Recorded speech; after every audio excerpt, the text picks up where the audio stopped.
Well, across the country, politicians are imposing ridiculous requirements on healthy citizens, most of which have no basis whatsoever in science. Alex Berenson has been almost alone for the last couple of months in the press chronicling this.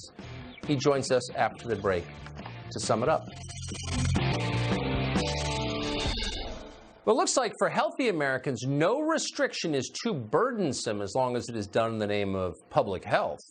Yet, strangely, our leaders don't seem to care much about those who actually are at severe risk from the coronavirus. In both Pennsylvania and New York, authorities ordered nursing homes to accept infected patients. Thousands died.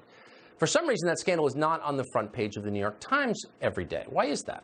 Alex Berenson used to work at the New York Times. He's the author of the book Tell Your Children. For the last 2 months, Berenson has done what journalists are supposed to do. He has buried himself in the facts. He has pressed the powerful to account for their decisions. He is now the host of Fox Nation 101, COVID Contrary, and it's on Fox Nation. We're happy to have Alex Berenson join us tonight. Alex, thanks so much for coming on. Why isn't this... So the premise of all of this is we care so deeply about protecting the population from this virus that we'll do anything. We'll shut down the entire country. Given that, why aren't they apoplectic and apologetic over what happened in nursing homes?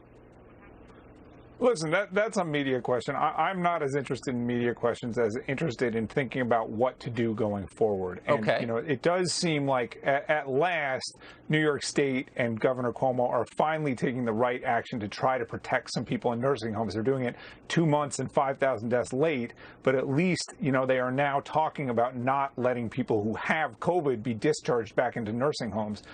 You know, they could do other things. For example, in Florida, which has had many fewer nursing home deaths per capita and overall, the governor of Florida didn't allow COVID patients to be discharged into nursing homes from the beginning. And actually, Florida has been aggressive about trying to test people in nursing homes, trying to make sure that homes don't have infections. You know, another thing you can do with nursing homes is you can prevent people from visiting, but obviously there's a cost to the people inside the homes when you do that. You know, so everything is a balance, but clearly the governors of New York and Massachusetts and Pennsylvania have a lot to answer for, and nobody's really asking. So it sounds like, at least in New York, by your description, that science is taking a primary position in decisions going forward in nursing homes. Do you see that same impulse at work in other restrictions? Like, are they following the science as they think through how long to keep these lockdowns in place?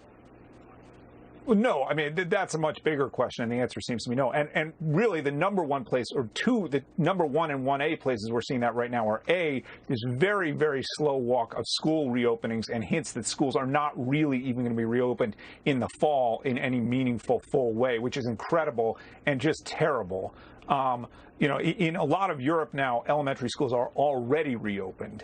And then the other big issue is masks and this idea that we're going to trade, we're going to reduce some restrictions on businesses, but in return, everybody in Los Angeles County, for example, has to wear masks when they go outside. This is absurd. It's absurd on a number of levels. First of all, there's very, very little evidence that the coronavirus is transmitted outdoors anyway, whether or not somebody's symptomatic, whether or not there's a mask. And second of all, there's actually a really good paper in a CDC journal in in February it came out, so 4 months ago, which means it really predated the coronavirus crisis, about influenza and masks. And it said basically that masks don't reduce influenza transmission at all.